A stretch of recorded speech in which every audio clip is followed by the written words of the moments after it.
I grabbed my daughter Carissa, and so we ended up taking 2 cars. Yeah. Oh, that's good. Just. I knew I heard somebody. We left Is at this 5. for his school though? Just simply because. That is to get into like, it got us back. No, like, am I doing it right? 'Cause I put that in there. I didn't- Nice Is that picture. like You never this? know. Or is it? The what? Oh, That's a nice picture. try just, I might have wrote wrong. Try Oh, just just this the N. password? Yeah, Oh, Good actually, okay. Ben. that might be me, right? Okay. Well, I was asking. I was thinking it was kind of a. Came in. No, Like, you're right. we were literally right at that first That's end. my Bryce was daughter staying with and us, and when they her walked now in, husband are over. gonna live in, like, actually told them that, right over Boston It College. was $10 to get. We weren't in. I think he Is was. there a cover charge?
Call the meeting to order. All rise for the saying of the Pledge of Allegiance.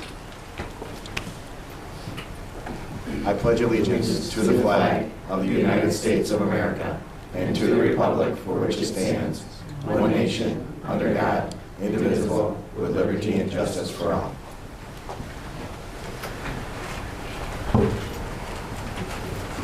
Okay, first up, public to be heard, and I don't believe we have anybody that would like to speak with us right now. So then that would be me. The good news. From the high school, Chelsea Cummings. I'd like to recognize the excellent work of Andy Kabala in the production of the Blue Devil Radio podcast. We started using the podcast for the authentic listening practice in our E&L classroom, and students are able to utilize ELA skills with high interest information while becoming more engaged in what's happening in the school community. Keep up the great reporting, Andy. Then from the middle school, Elizabeth Volpe, I would like to recognize and congratulate both Ileana Fernandez and Olivia Gillard. These two sixth grade students each wrote a 100-word short story inspired by a number and submitted them to the national writing contest called Integer through Young Writers USA. Both Ileana and Olivia had their pieces selected for publication, and I'm very proud for their hard work. Great job.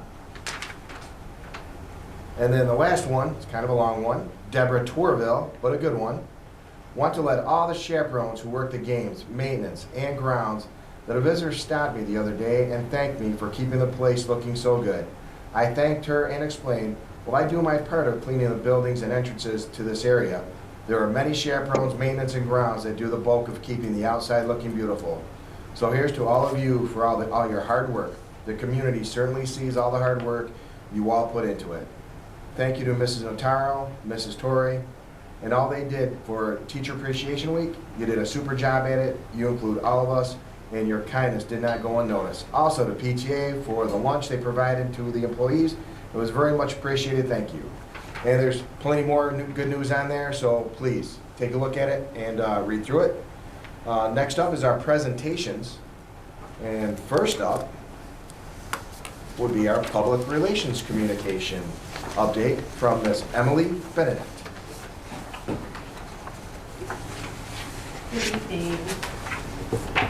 All right. Thank you so much for having me. I'm going to go through quickly a fun year in review for the 22-23 school year for public relations and communications for the district. Oh, that's fun. You good? It was working. There we go. Okay. First, I just wanted to say thank you. It's been my pleasure working with you all for the second year in a row. It's been wonderful to collaborate with everybody here in the district, including Jason and the leadership team, all the principals, all the staff, and everybody who works so well with me to get our amazing stories out there to the public. So I just want to say, first of all, thank you. And just to review quickly our priorities for the past year, as you may remember, some of the things that we talked about for the 22-23 school year included our branding, our social media, our communications, both internal to our students and staff, as well as external, our parents and community, as well as our press. Those were our kind of 4 pillars that I concentrated on this year. I'm going to quickly go through some of the highlights from each of them. First, I want to talk about our brand initiative. This was a really heavy lift over the summer and at the beginning of the school year. As some of you may remember, when I started and Jason and I started on this project, we had somewhere around 15 to 20, I would say, different logos and things that were floating around the district. And so it was really a wonderful opportunity for us to bring a cohesive voice to our branding. And so what I put together first was our brand guidelines. And you can access this on the district website.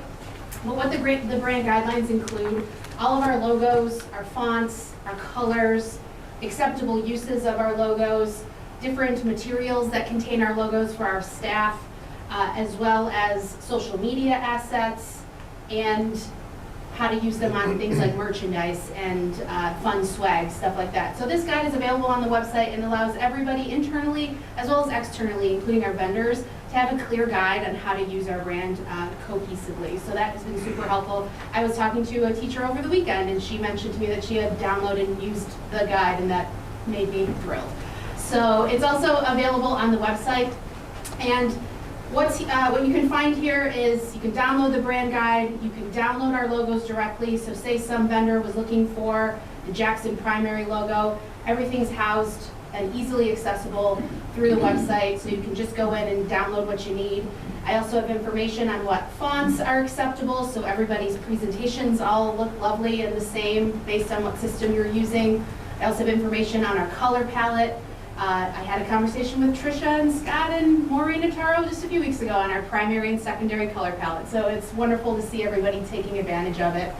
I also have all of our stock photos available on the website, so if someone, say, we're writing a press story about Robert Morris, or someone needed a photo of Robert Morris or one of our schools for a presentation, they can easily access that and know that it was approved and ready to go. I also have all of our headshots for all of our administrative team available and accessible as well. So if, say, the Batavian's writing a story about Brian Sutton, they can jump onto our website and make sure they have the right and correct photo distributed from us. And just to give you an idea of our brand out in the wild, I've been really thrilled to see how it's been used through all of our different schools.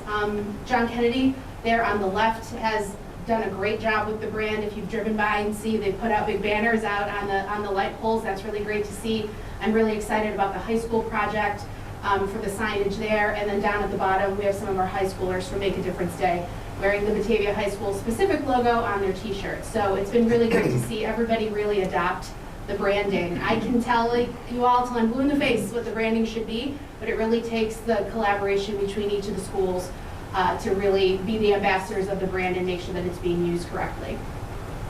Another big part of the branding project was a kind of revamp of the website. 99% of the people that visit bataviacsd.org really are looking for information that they can find quickly right on the front page. So I worked really hard to try and make sure that all the information that they'll ever need is there, from calendars to phone numbers to addresses to easy to find information. So the website's always a work in progress, it's always changing, but at least all the information is pretty easy to find right when you jump on there. The next pillar of things that we focused on this year was our social media presence, and I wanted to kind of give you a snapshot of what our social media looks like on a month-by-month basis. We use Facebook as our primary mode of our social media. We also have Twitter and YouTube, and some of our schools individually use Instagram, but district-wide, Facebook is pretty much our biggest social media driver. And this is a snapshot of any given month. This is the last 30 days. So we have over 4,000 followers, but the numbers I want you to take a look at are our kind of overall numbers, including impressions as well as engagement and reach. So the reach number, post reach at the top, 26,500. That's the number of people who saw our posts at least one time in the last 30 days, so 25,000 people. And then our engagement for each of our posts is nearly 20,000. So that's the number of interactions people had with our posts. So that's everything from likes to comments to shares. So it's really great to see people really interacting with what we have. We have a ton of reactions and comments and shares, and we have nearly 7,000 photo views. So people are really engaging with our content, which is great to see. Our Twitter, here's an example of just kind of a smattering of posts that we've had just in the last 30 days. I want to show you just the variety of posts that we're doing. Up on the left-hand side is the Teacher Appreciation Week post. That was a week-long campaign that I did. On the bottom there is a Jackson Primary Math and Movement Night, so we're informing families of different events going on throughout the district. Then you had the budget newsletter and annual report. Wanted to make sure that people knew that they were getting a printed version in their penny saver so that they didn't throw it away, and that they could also access it online if they wanted to. In the middle is probably one of my favorite videos I've made in the last couple of years. I was invited by Paul and his team to go on the Senior Decision Day trip, so I was able to follow the class of 2023 from the high school as they went through all the different schools, and the teachers were able to congratulate them. They were able to say thank you. I think Julia in the room is in this video. And so it was a really wonderful experience, and we got an incredible amount of engagement. A certain superintendent, who will not be named, told me he cried for this video, so. Shed a few tears. Shed a few tears, okay. Shed a few tears. Sure. Then up at the top right-hand side, these were some wonderful photos I received from Melzy Case at the middle school with a trip they took recently, the chorus, to New York City. Our an audience really loved to see our Batavia students out in the world, so that was wonderful. And then on the bottom right, as you can imagine, we have a lot of wonderful athletic photos to choose from with all of our different events. So that's just gives you like I said, a smattering of the variety of types of posts you could see at any given day on our social feeds. We are also really active on Twitter. We have nearly 1,400 fans, audience members on that page as well. What I wanted to highlight about Twitter, which is really great, is I get to see a lot of individual voices from different teachers throughout the district posting here on Twitter. So we have Coach Veltz, the coach of the football team, Mel Z. Case. So you get to hear a lot of individual teacher voices and staff member and coach voices, and we're able to amplify that through our larger channel, which I'm really excited about. To talk a little bit about the communications pillar of the past year, both internal, as I mentioned, that's to staff and students, and then externally to parents and our community. The list there are just some of the examples of ways that we communicate with those stakeholders. We have emails and alerts, our newsletter, press releases, statements, and I'm going to talk a little bit about the strategy that goes behind each of these campaigns as they come up. So first thing I'll talk a little bit about is our emails and alerts. This year to date, we've sent more than 100 messages, emails and or alerts to our families. And these alerts usually are our fast breaking and most often used form of communication. And this could be anything from upcoming events, school schedules, to more urgent crisis communication. This communication on the right, you can see, is some of the fast-breaking information that we sent out the day of the lockout. And so it's, again, this is how we usually communicate most with our families, both through text messaging and emails. And then we have our printed newsletter, and the purpose of this newsletter is to inform our Batavia community of what's happening across the district. Both Jason and I believe this is a really important piece of our communication strategy, as not everyone in the community, not every taxpayer has a student in the district, so there's a chance that they don't necessarily know what's going on here. So we want to make sure everyone's informed. We have 3 to 4 of these printed newsletters per year. This year we had one in the fall. We did our budget newsletter and annual report, and then we'll have a graduation issue. And then, but we can do up to 4, and it's been a really positive piece of communication for us. And I'll talk a little bit about the annual report this year. The reason Jason and I decided we wanted to kind of do something a little different this year with the newsletter. Typically in the past we've just been sending out the budget information, which is required of us to do so. This year we took a little spin on it and wanted to make sure that the taxpayers and the community really understood what each of those budget graphs mean. It can be intimidating, it can be overwhelming, so we wanted to take the opportunity on each page to say, what does this mean for you as a taxpayer? What do these numbers mean? And it was also our chance to use the annual report to kind of tell stories about the district that the community might not know about. I like to consider it kind of like our spoonful of sugar with the medicine going down, all the great things that we're doing across the district. So I was able to highlight the wonderful close-up Washington, D.C. trip that some of our high schoolers went on, a really great book club, the page turners at the middle school. We got to take a look at John Kennedy family meetings, and we got to do a wonderful highlight of our preschool program, as well as some curriculum things happening at John Kennedy and Jackson. So a lot of opportunity to do more, and I'll talk a little bit about that for next year, but it was a really well-received newsletter that you guys saw in the last few weeks. Then our press releases. The purpose of a press release is more of a wide distribution to our local and wider news media about upcoming events, staff announcements, student achievement, district news. It's our chance to get all the details out to the community about something that we're announcing, as well as provide quotes from some of the stakeholders that are involved. That top press release is an example of a grant we received, so we were able to get some nice press coverage on that. And then the bottom is a press release example of some student achievement. So we've, year to date, 22-23, we've sent 25 press releases out. So it's a pretty hefty amount of news coming out of the district. And then we have Okay, we have our statements. And so the purpose of a statement is we issue these whenever we're asked questions from the media or asked to provide some sort of statement when we want to proactively address an event. So it's not necessarily us putting out a press release. Sometimes we'll get a question from the media, and so we have to write statements with our voice about what's going on. The right-hand side is the statement that we released after the comptroller audit. So just a different type of communication, but nonetheless an important part of our communication strategy. And so finally, to talk a little bit about this, it may just seem like you're getting an email in your inbox anytime you get an alert from us, but there's really a lot more that goes into all of our communications campaigns, no matter if it's fast-breaking or if it's something that we're planning for. And so working with Jason and our leadership team, every time we have a campaign that needs to go out, I'm asking all of the questions of why are we sending this, who are we sending it to, what's it about, how are we going to communicate it, what's the best way to tell this story, and when is it happening. On the right-hand side is a minute example of one of our campaigns. That is 8 different ways that we told parents about a recent late arrival schedule. So that's everything from the website to text messages to emails, 8 different ways that we really hit them over the head with that information because we want to make sure everyone's receiving it.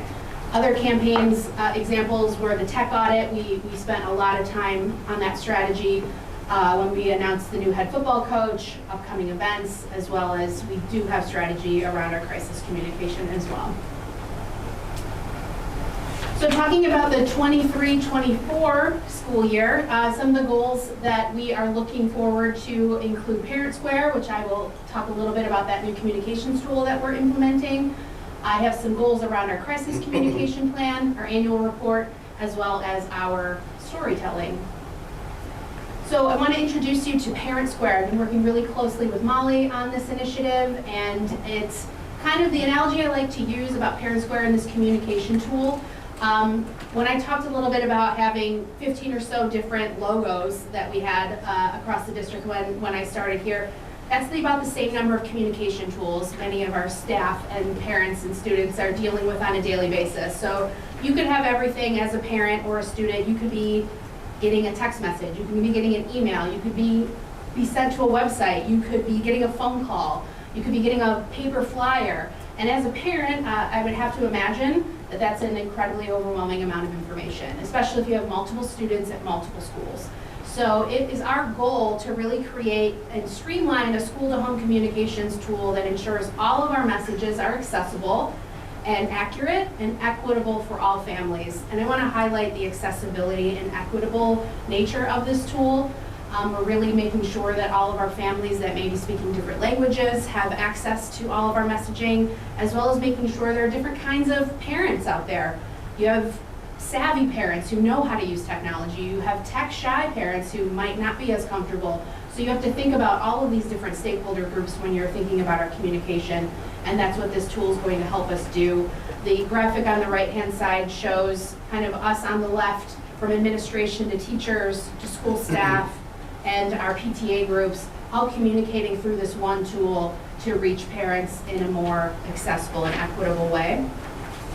And what Parent Square basically is, it's an app or it's a online website that you can access. So we're not asking anyone to download an app necessarily if they don't want to, but through this app, through this program, we'll be able to text, email, push notifications, with some of you are familiar that you get on your phone, voice calls, as well as social media and website updates. This will all happen through this one tool.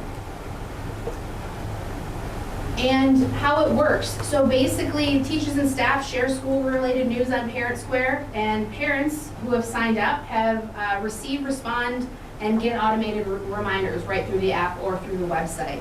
And everyone has access to all the interactions in one place.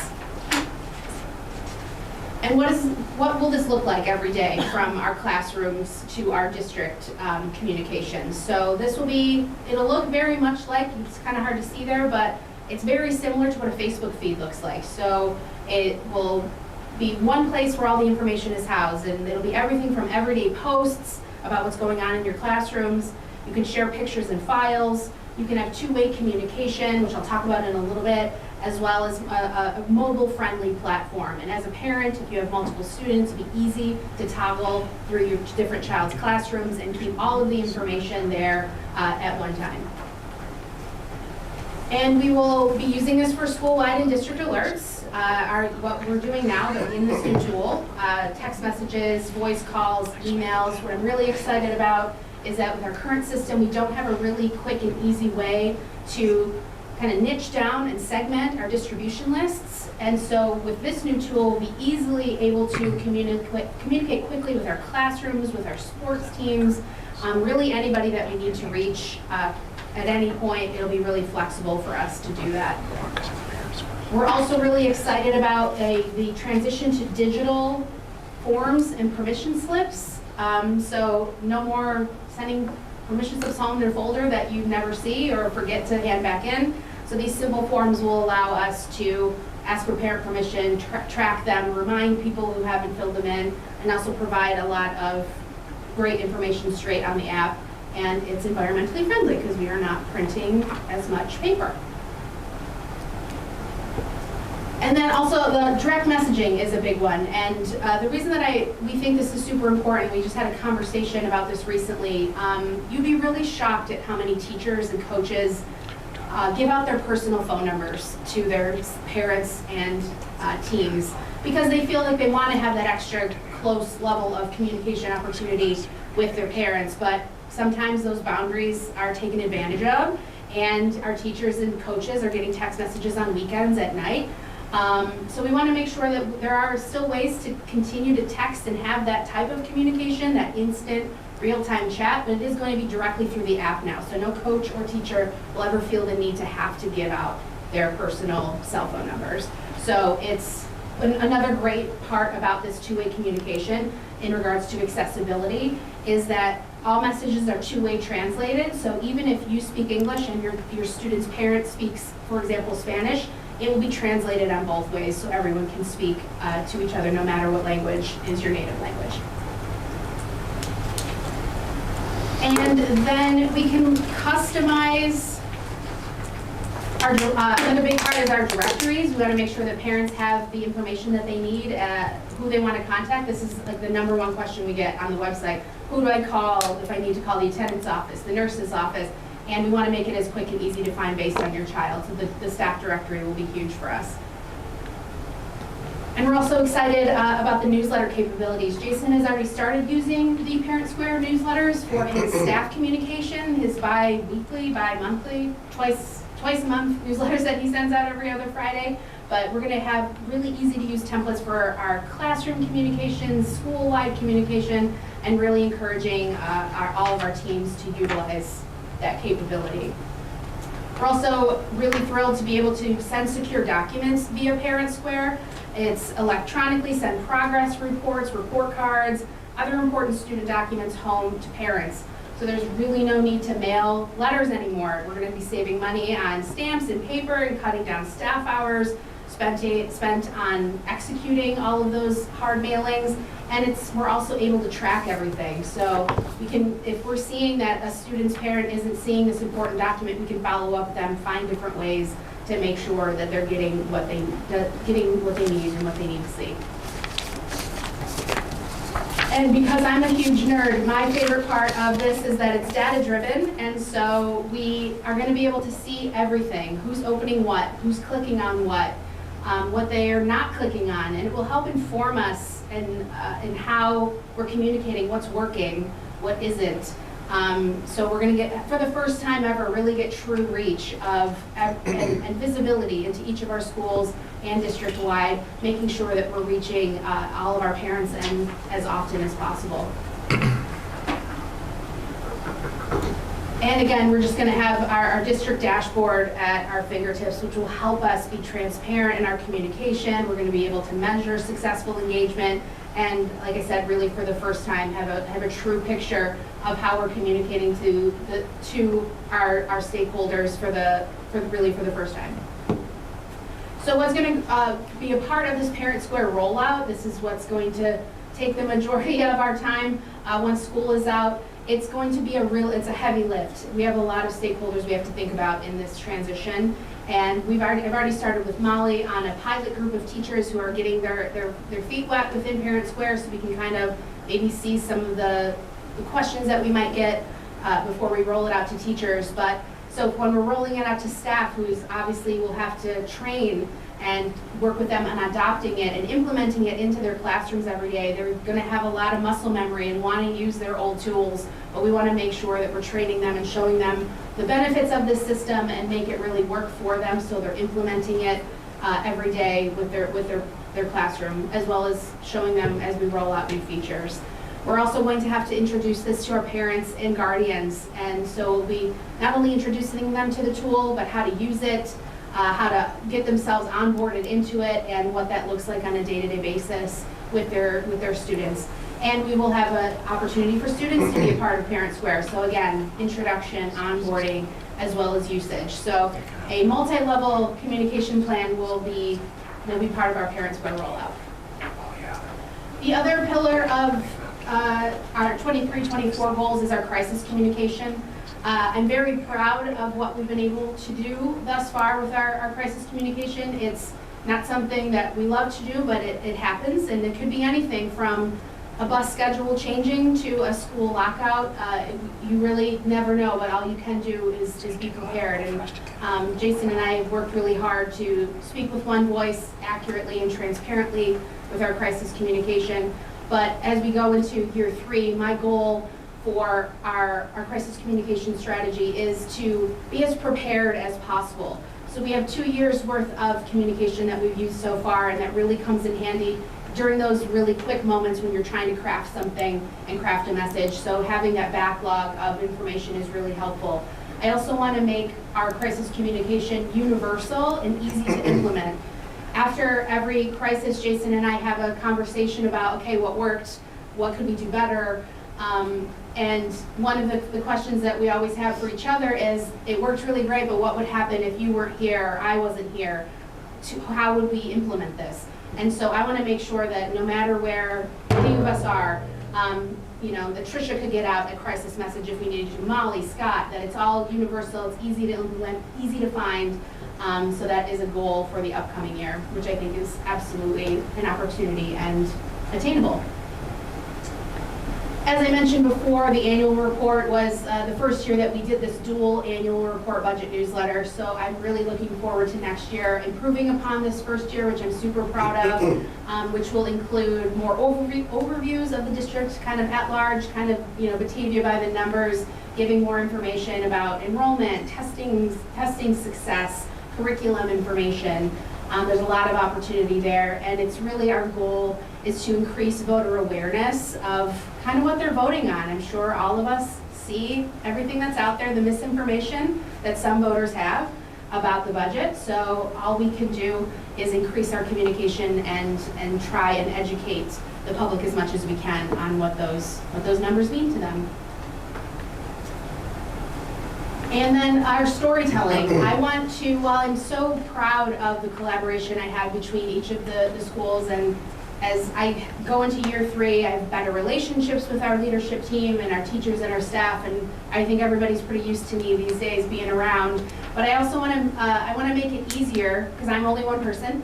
I want to make it easier for each of our schools and staff members to share what's going on in their schools, because that's what feeds the larger district, storytelling, social media. So making it easier for each of our schools with prompts and social media templates to share their stories. I don't want social media to ever be a burden on anyone. I want it to be a tool, and I want them to first concentrate on teaching and leading their buildings, and then we can worry about the storytelling second, but I want to make it as easy as possible for them to tell those great stories, because there are hundreds of them that I never even the community never gets to see.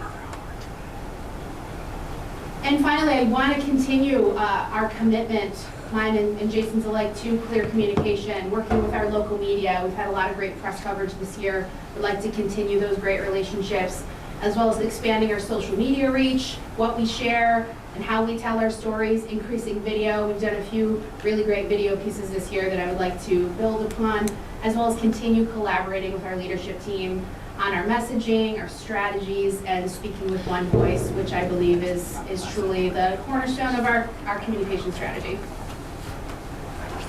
That was a very long-winded presentation, but I'm happy to answer any questions anybody has about what we've done this year or goals for the future. If anybody has anything.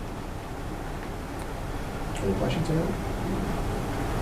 Are there going to be paper copies still available for certain things? Like you said, report cards can now be sent out through Parent Square. So would there still be paper copies for those parents who either haven't learned about it yet, aren't comfortable using it yet? Yeah, that's a great question. So with Parent Square, there is the opportunity, you can track who's opening it, who's not, and within one click, you can see that somebody might not be engaging with it. You can then start the process of doing a paper copy if needed. So yeah, paper will still exist, but it is an option, but that's a great question. Anyone else? Great, thank you. Thanks, Emily.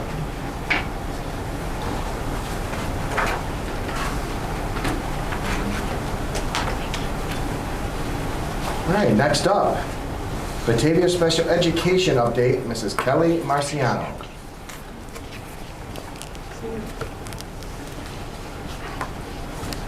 All right, well, thank you for having me in today to give you an update on what's going on in our special education world. We have a lot of things that we've accomplished this year that I'll highlight and bring back to our goals of our strategic plan. So I'll go through kind of each goal and talk about where we're at with each of those goals with special education. So the first slide here really just looks at our overall data. We've increased our numbers from last year. We have 276 students with disabilities last year. Now we have 305. So although we increased that number, our percentage is still underneath what the state requires. They want us to be under 15%. So we're still at that 12%, which is great. Last year we only had about 50 new referrals.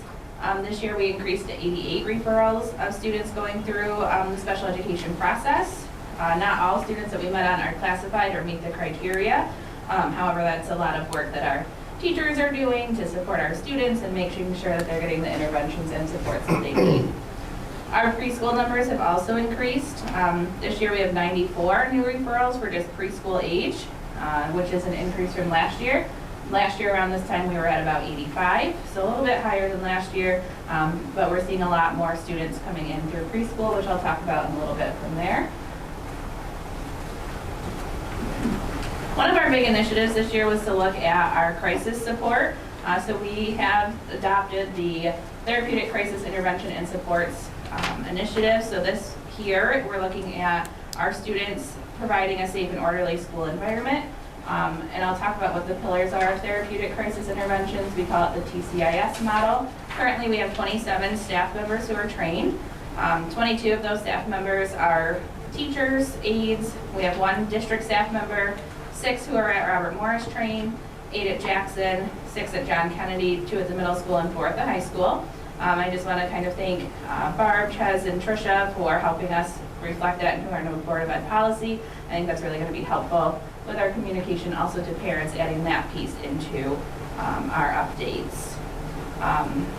When we look at TCIS, we look at these framework to really make sure that we're implementing crisis support for our students.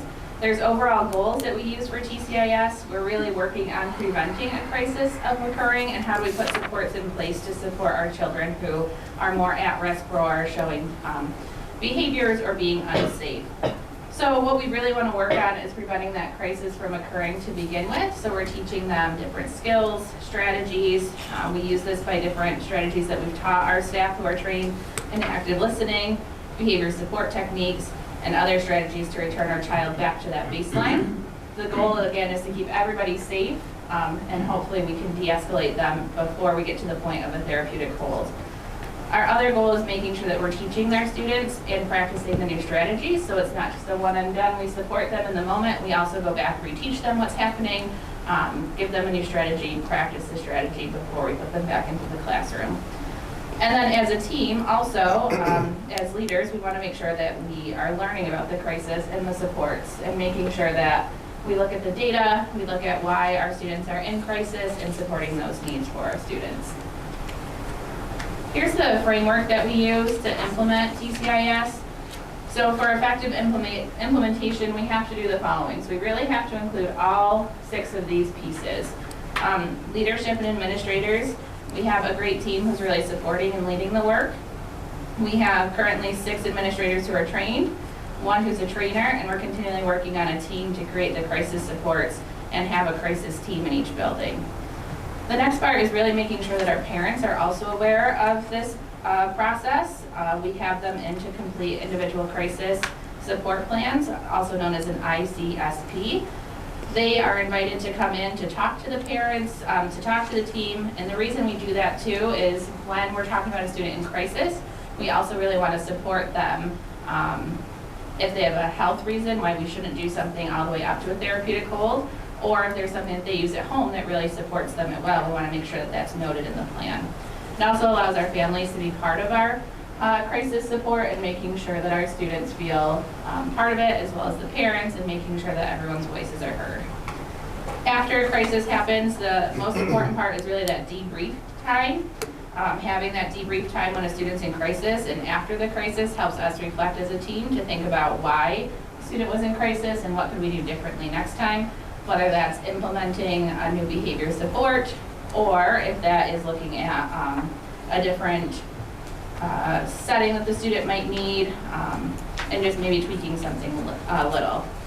We also complete 10 hours of refresher training yearly, so everybody who's currently trained will go through 10 hours. We've seen a decrease in our holds, but we also review those holds each time, and each time we go through the refreshers to make sure that we're using them appropriately and that nobody's getting hurt. Then as a trainer, we're also required every 2 years to recertify. We have to learn new updates as well as passing a pretty intensive exam. The next thing that kind of leads to that is our students who are in crisis. We're seeing a continuum of our preschoolers who came in this year in our preschool program who also need more behavior supports. And we saw kind of this gap between preschool and John Kennedy. So next year we're implementing a 611 at Jackson as we're seeing the students really needing more support with behavior, regulation. We currently have 5 students in district who need this placement, and if we didn't open one, we would have to be looking at alternative placements for these students. So we're really able to keep them here and support our own students, put in interventions, and do what's best for them, as well as reduce the cost.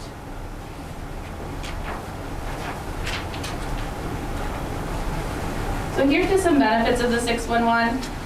The biggest thing is our students really, and what I hear from our older students who are out of district placements is that they don't necessarily feel as connected with Batavia, so I want them to still have that feeling of this is their home base. So we're able to connect our students and our families still. We can continue to use our behavior specialists and autism specialists with the classroom. We're looking at programming and doing like a skill streaming class with our social workers and counselors as well to help teach those appropriate behaviors for our students. We're also being able to reduce the number of one-to-one holds or one-to-one aids, as well as hopefully therapeutic holds with our students because they'll be in appropriate placements. So that's at the younger level. So going all the way up to high school, one thing that we're really proud of in the special education department is our work study program. This has really taken off this year. We're able to support more students this year in learning some work readiness skills. We currently have students at Dance Tires, Oliver's Candies. We have some students working here right at the high school and with our custodians, as well as John Kennedy. And then our students who need to learn some skills but need a much more supported environment, we have them coming right over to Robert Morris. Some of them work in my office and do some shredding each week. Some of them love it. Some of them like to play little jokes on me and they'll put old documents into my new mail. So it's always kind of a funny little joke that they play. They also support the community closet with our students, getting that ready, organizing clothes, toys, making sure everything's clean and disinfected.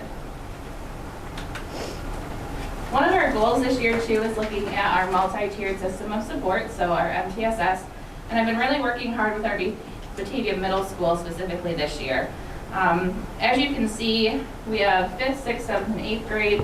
Our numbers for MTSS is definitely something that we can improve on. Currently, we only have a small number of students in the current MTSS process, but we've had great conversations with the counselors at the middle school about what does it mean to be an MTSS and who is discontinuing for next year. So when we look at Discontinuation, there's lots of reasons a student is discontinued from MTSS. Whether that's a student's made adequate progress, that's always our ultimate goal, is that they've made that progress and are doing well. They might no longer need the MTSS support. We may have made a referral to 504 or to our CSC department and found them eligible, so now they're getting services through special education. Or they might be engaging in some other supports that are higher level than what's in the building, such as step, pins, or outside supports. One thing we worked on a lot this year across the district is behavior supports and utilizing a behavior specialist who's really helped us all the way from Robert Morris all the way up to the high school with some of our students. And we also have an autism consultant who helps with our students who are identified. So we utilize both of them throughout the district, and we can access them for any student who needs support. So part of what we do with the autism consultant is we purchase a block of hours. So even if we have a student who has a diagnosis of autism but doesn't need a 504 or an IEP, we're able to use that autism consultant to just come in and give us some strategies to help that student continue in the gen ed curriculum. We also use the behavior consultant to help us create behavior support plans or working on a functional behavior assessment with some of our higher risk students. And then they help us implement that behavior intervention plan. Some other things that they're both able to do too is provide training for our aides, for our teachers, and any staff who are working with our students who are more at risk. And then lastly, updates to our preschool program.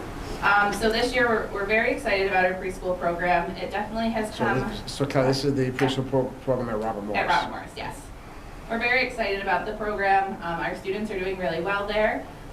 We currently are supporting 3 counties, so Genesee, Orleans, and Wyoming. We've put in a proposal to the state to change our 12-1-1s, which is our special class, 12 students, 1 teacher, 1 aide, to 12 students, 1 teacher, and 2 aides. And the reason for that is to reduce a 1-to-1 aide in those classrooms, because that 1-to-1 is really working or needs to be working with more students than just the 1. So it's really kind of helping us be reflective on our students coming in and really what their supports are. Currently, we're servicing 115 students with preschool services just in Genesee County. Of those 115 students, so those are our students in early intervention who are getting speech, occupational therapy, physical therapy, to up to our preschool age students there are 40 of them currently at Robert Morris. 10 of those students are from other districts. And currently one of our biggest celebrations is that none of our students are at outside placements. They're all here in Batavia. So that was a huge accomplishment for us this year. And that's our updates to special ed. Do you guys have any questions? I have a question. Yeah. I'm curious as to what exactly a therapeutic hold consists of. What is it specifically? What is specifically being done with the child? Yeah, so when a student is escalated to this point of not being safe for themselves or others, that's when we're using one of several holds that we have. The one that we use most often is called the small child. So that one is pushing the student's arms up behind them and kind of, not necessarily a bear hug, but pulling their arms and then sitting with them while they're on the floor. That's the one we use most, and then sometimes someone is wrapping their legs too to really keep their body safe and then bring them back down to baseline. Are there any that are even more restrictive than that? Yeah, so we do have one where the student is laying down, and then we have 2 staff members up at their arms, and their arms end up going behind, like up around their arms like this, and 1 person on their legs.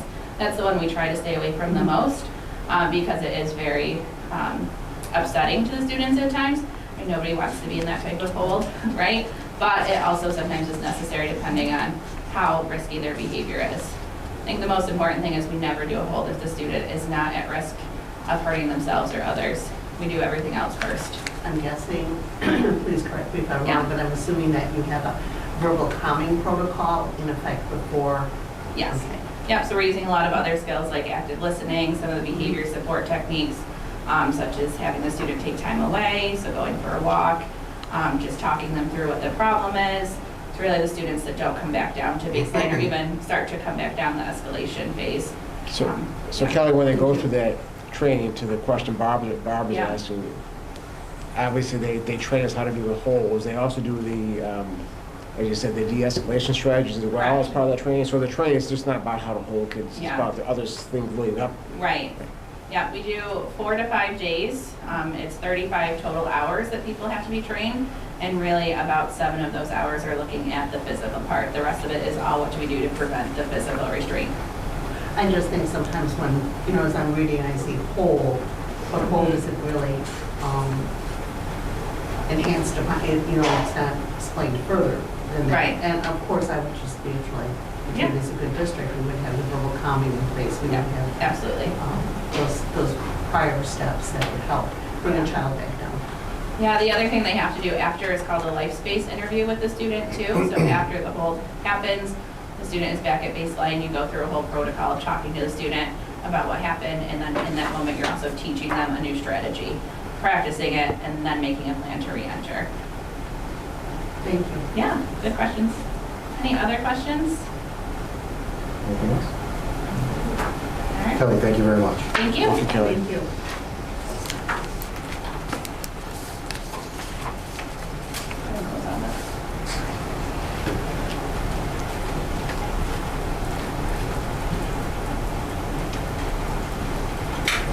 All right, next up is our reports. First up is Superintendent Mr. Jason Smith. Thank you, John. So next month, I wanted to let the board know we're doing something new at our June board meeting.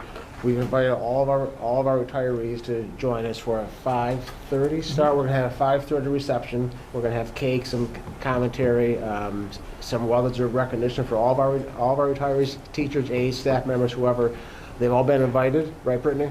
Yes. They've all been invited thus far, and we're getting responses as we speak. So I'm looking forward to starting that up in June with our staff who is retiring. Speaking of retiring, lots of people who are going to miss, but we had a nice recognition last week for Jane Haggett, her last concert. It was well received, well done. We had some very nice recognitions. Our students especially did a great job. Our seniors, if you did not see it, each senior had a chance to speak with her on stage about how she has impacted them. So that was a very nice concert that we had for her. Many end of the year events are happening, everything from mud runs to John Kennedy to moving up days throughout the district, where JK is celebrating their one book author in June. Numerous concerts, dances. We had the 8th grade dance last week, and of course graduation at the end of June on a Friday night this year underneath the lights. Very excited to announce that we're going to be partnering with the Richmond Library this fall in the Richmond Reads program. It's a one book, one author. So the book will be announced at the end of June. Our English teachers in grades 11 and 12, Mr. Tress and Mrs. Prisbis, are going to be partnering with our local library. We're all going to read the same book. The students will have a chance to meet the author at GCC, enter a book review contest, and it's a well-known author, and we're very excited to be announcing that with the library at the end of June, and BHS will be a partner with them. So I'm very excited about that. We recognize numerous staff members in May. Of course, we had teacher recognition in May, School Nurse Day, Principals Day, School Communicators Day we had last week for Emily, and we recognize our food service staff as well during the month of May. John mentioned the Blue Devil podcast. I'm late to that, but I just signed up for the Blue Devil podcast. For some reason, my daughter prefers that in the car to listen to the radio than my other historical podcasts. I don't understand why, but we are now avid subscribers to the Blue Devil podcast. It's available both on Apple and Spotify. It's really well done. I'm backlogged, but they interview the Les Mis cast, the Mr. Batavia cast, the crew. Our girls' flag football team was on there. They talked about their favorite cafeteria food at the high school. So it's a really well done podcast. Mr. Cabal does a great job with that. Just want to put a nice commentary in for that. Sectionals begin this week. Our softball team just won 24-1. We just had a home game here. Our tennis team, boys tennis team, won the division for the first time. And finally, thank you to our public and our taxpayers. We had an 80% approval rating for the school budget. All propositions passed. Welcome back to Alice Ann and Barb on the board for 3 more years. And that's all I have. All right. Thank you. Thank you, Jason. Next up, student ex officios report, Miss Julia Petrie. I also wanted to congratulate our tennis team for their Monroe County Division win, first in school history. I know a lot of the guys were really psyched about it, and so was Coach Ryan. That's all they were talking about on AP Bio the other day when he subbed. Another good luck to everybody heading into sectionals this week. And then our flag football team has their first sectional game in about 2 weeks, week and a half, right around. So they're a little later, but good luck to them as well. You still undefeated? Yes. They just got the #1 seed last Thursday. And then my final note is Miss Whiteman's AP Bio class. We just finished up our AP Bio test probably a week and a half ago. And then after, we went into our second courtyard there by the science rooms and we weeded out the tulip gardens. Mr. Hussein joined us. I don't know if anybody saw. I know a lot of kids are walking by in the hallways and commenting us about it. So they're not perfect, but they're looking pretty good. A lot of the teachers are really excited to see that. So short and sweet today. All right. Thank you, Julie. Appreciate it. All right. Next up is consent grouping. I need a motion to approve the grouping of the consent items E through L. Could I have a motion, please? So moved. Quick question, Phyllis, are you abstaining from the one item or no? Yes. So now is when you have to do it. I believe it is I-5. I will abstain from I-5. Okay. You have that on? Yes, and do I have a motion from Jen? Yes, ma'am. Oh. Can I have a second? Second.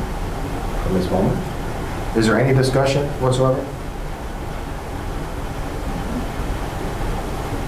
Take a vote, please.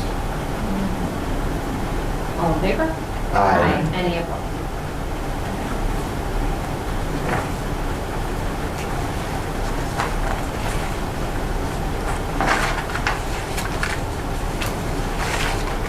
All right, and with that, before we move on to the next, for old business, I'd like to take this time to have Mr. Kessler take a stand, and I would like to congratulate him on his appointment tonight to return back to John Kennedy as its next principal. Thank you. Congratulations, Mr. Thank you. Kessler. No, I appreciate it. If I could just say a couple words, just thank you so much to the board. So, believe it or not, I've been an administrator in Batavia since 2005, and one of the really exciting pieces about being the high school principal is some of your children that I had in elementary school, I was able to handle their diploma. And so I've just been extremely grateful to have such a long career here in Batavia and to continue that at John Kennedy. As some of you know, elementary is my background, and being able to lead in that direction. But it's also at the same time bittersweet, just because of just all the positive things that we've been able to do together with the high school students. And so I just want to say thank you, and I really appreciate your ongoing support. Thank you, Paul. Thank you, Mr. Kessler, and good luck in your next venture. Thank you. All right, next up, old business, approval of the NYPLC at Work project from Solution Tree. It's a 3-year contract. Could I get a motion? So moved. Mr. Rego, can I have a second? Second. Ms. Bowman, is there any discussion? It was me. Yeah, I'm sorry. B. That's okay, so there. Any discussion? So we have Rico and Allison, correct? Yes. Oh. I'm having trouble with this little ball. Give me 1 second. Give me a hard time.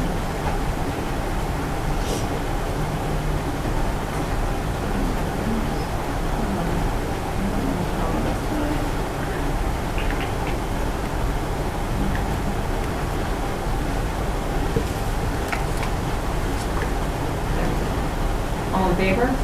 Aye. Any opposed? All right, next up, revised job description for athletic program assistant. Can I have a motion? So moved. Ms. Bowman, can I have a second? Second. Ms. Lunday, any discussion? All in favor? I just have one thing. So the only reason why you're changing the description is to encourage compensation. people to Yes. actually apply because. Nobody, thank you, yes. All in favor? Aye. Any opposed? Next, resolution and contract amendments with CPL for professional architect services. baseball field site grading plans, $4,000, and cafeteria renovation at an hourly fee not to exceed $15,000. Could I have a motion, please? So moved. Mr. Riegel, can I have a second? Second. Ms. Benedict? Any discussion? One comment that I forgot to mention earlier in my report to you, the cafeteria fees, that is due to the surplus we have in our cafeteria funds, which we're not allowed to have. That can't be used for anything else except cafeteria items. So Scott and I, the team, have worked very closely with CPL and a firm that's helping us with that, so we'll have a new model into our cafeterias. We haven't cited for having too much money, so we want to spend the money down and put it to proper use by updating our cafeterias. All in favor? Aye. Any opposed?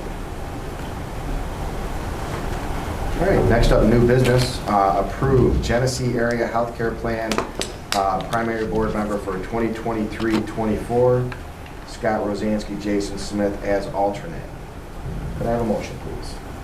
So moved. Ms. Benedict, could I have a second? Second. Ms. Lenday? Any discussion? All in favor? Any opposed? Number 2, request for textbook adoption for Jackson and John Kennedy Schools, Wit and Wisdom by Great Minds. Could I have a motion, please? So moved. Ms. Bowman, could I have a second? Second. Mr. Riegel, any discussion? I just want to recognize the work that Dr. Corey has done on that with our principals at Jackson and John Kennedy. We're excited to have a streamlined program across the district for JK and John Kennedy, and also the middle school in grade 5. Right, middle school, grade 5? Yes. Yes. Anything you want to add to that? This proposal is just for the K2. K2. But we put the reading list so you could see what it's like, and we've been working with everybody from K through 5th grade. K2 was an easy decision because it blended really nicely with everything else we were using. All in favor? Aye. Any opposed? All right, so we're at, discussion and or other reports. Do any board members have anything they'd like to mention, or any comments or anything? Sure, you're looking at me. Yeah. I just want to congratulate Paul again. Mr. Kessler, I was one of those parents you mentioned. I had the privilege of having my children at JK with you, and then through graduation, I'm excited to see you back down there and continuing the success at JK. And I'm happy to have you back with that. Congratulations to Allison and Barbara on your re-election with us. All I had to do was vote for myself. And kind of reiterate what Mr. Smith said and thank the public. 80% approval on our budget is very good, and thank them for the support to allow us to keep offering the programs and curriculum that we do here. That's it. Okay, anybody else? So I'm involved with the TV Youth Baseball, and I wanted to give a shout out to James Patrick, who we had our very first try baseball for free. So we had all these little 4, 5, and 6-year-olds come together, and our varsity baseball team came. And of course, when a 4-year-old sees a big guy in a uniform, they think he's a major leaguer. So the young men from the varsity team were excellent with these little tiny people, and it was a huge help to have them on board to help us out with our try baseball for free. Well, that's awesome to hear. Awesome to hear. Thank you. And then all I'm going to say is, Mr. Kessler, again, congratulations on your appointment back to JK. You had an impact on my son Damien at JK, and all I can say is thank you for what you did with him there. So thank you very much. Okay. Administrative reports are from the Curriculum, Operations, and Business Office are on the computer to look at and go over and read. And any discussion on it? Anybody have any questions? Okay. Next up, it's going to be a call to go to an executive session. The board, we will not return to public session. Call for executive session. Motion to move to executive session to discuss matters relating to the medical, financial, credit, or employment history, or a particular person or corporation, or matters leading to the appointment, employment, promotion, demotion, discipline, suspension, dismissal, or removal of a particular person or corporation. Can I please have a motion? So Second. Ms. Ledbetter at the first, Ms. Benedict at the second. All in favor? Aye. Any opposed?